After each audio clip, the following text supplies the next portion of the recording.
Ako? Ibibintang mo, nakita mo? Na magiging biyanan mong dilaw? Isusumbong mo kay Connie? Pagawa mo yung mga tira dito na wala kang marinig. Para maintindihan mo. Hindi yung ganyan ang gusto ko sa mga kanila. Gusto ko talagang mature. Ito lang nasabi ko, di pa kayo masal. Hey, fuck this. Ang sa ng karapatan mo.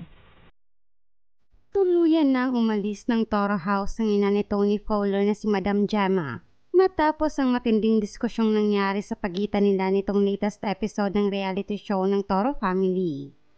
Dahil nga sa pagtatanggol ni Madam Gemma sa apo niyang si Tyronia, matapos na masigawan sila pareho ni Tony, ay nagdesisyon ng umalis ng bahay ni Tony si Madam Gemma.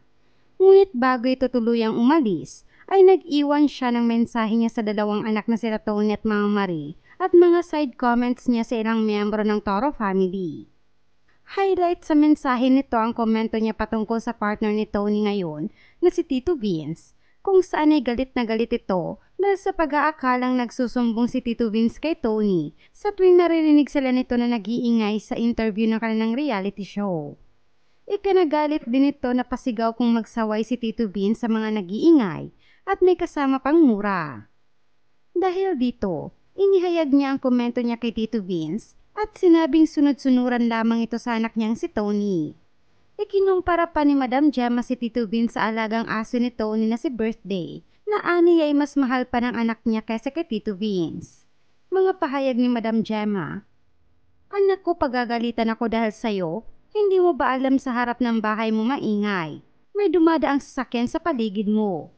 Tapos ibibintang sa akin, pagawa mo mga sira dito nang wala kang marinig. Hindi ka pa nakikisama sa tunay na biyenan. Makikisama ka sa biyenan na iba-ibang pinakikisamahan. Nagmumukha ka ng tanga sa pakiusap mo sa anak ko. Kaya tingnan mo itsura mo, yung buhok mo. Makakalbo ka na, ang nipis na ng buhok mo. Hindi mo ba nakikita? Hindi na healthy rin ang katawan mo. Mas mahal ni Tony sa birthday kaysa sa'yo. Sana tanungin mo ulit anak ko kung mahal ka niya. Dapat hindi ka niya mahalin dahil naaawa lang siya sa'yo. Ikaw pa nagmamakaawa. Hindi yung ganyan ang gusto ko sa manugang. Gusto ko sa manugang mature. Ito lang masasabi ko. Hindi pa kayo kasal. Asan ang karapatan mo?" Samantala, kagad namang nagpaliwanag si Tito Vince at sinabing kailanman ay hindi siya nagsusumbong kay Tony. Hindi niya rin umano minura si Madam Gemma dahil nararespeto niya ito.